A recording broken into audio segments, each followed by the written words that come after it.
Hello, hello po mga Kores. Good morning, good afternoon, good evening po sa lahat.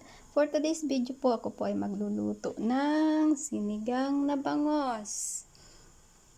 Ako po ay may hinadaan na po dito kamatis, sibuyas, bawang, luya at siling green. Meron po rin na lettuce, okra, tsaka labanos. Yan po. May lemon po kasi po ay pagkatapos po ilalagyan ko po siya ng lemon. Ko po ay may pinapakuluan na pong tubig. At ilalagay ko na po ang kamatis. Ayan.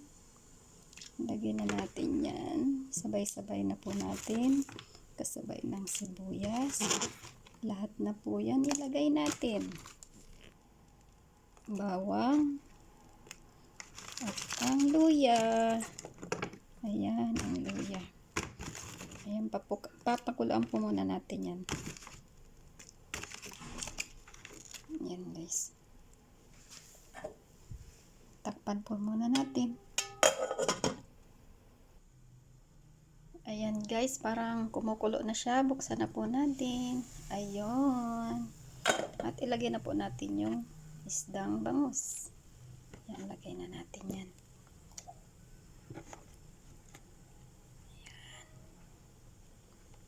Yan, lagay na natin kasi kumukulo na siya. Mukhang maliit yata ang kaldero namin ah. Lagyan po natin ng asin.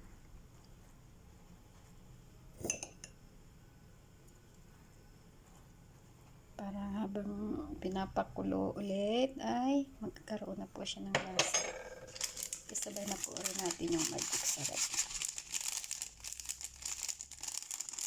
Magic para ay may magic ang lasa ng sarap. Yan. Sasabay ko na rin po yung labanos para maluto na rin siya sabay sa pagluto ng isda kasi medyo matigas po yan. Ayan.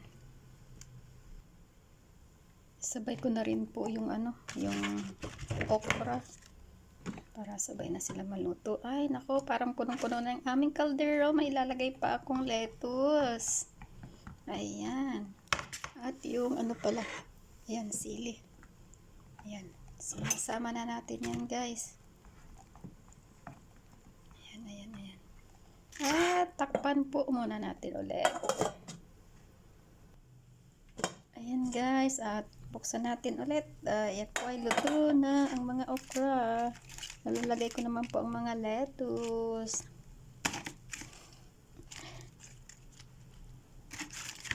Apaw na ang aming kaldero. Gawa ng maliit po siya. Rice cooker. Ayan.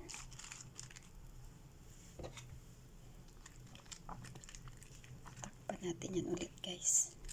Pahuhupain natin yan. Ayan. Takpan po muna natin ulit. Ayan na siya. Luto na siya guys. Luto na ang lettuce niya. At atin pong pigaan na ng lemon. Hindi ko po na-squeeze kaya piga na lang. Ayan. Ganyan na lang siya. Ayan. Tikman na natin. Tikman na natin kung masarap. Ito ang pagtitikim ko yung maliit na spoon.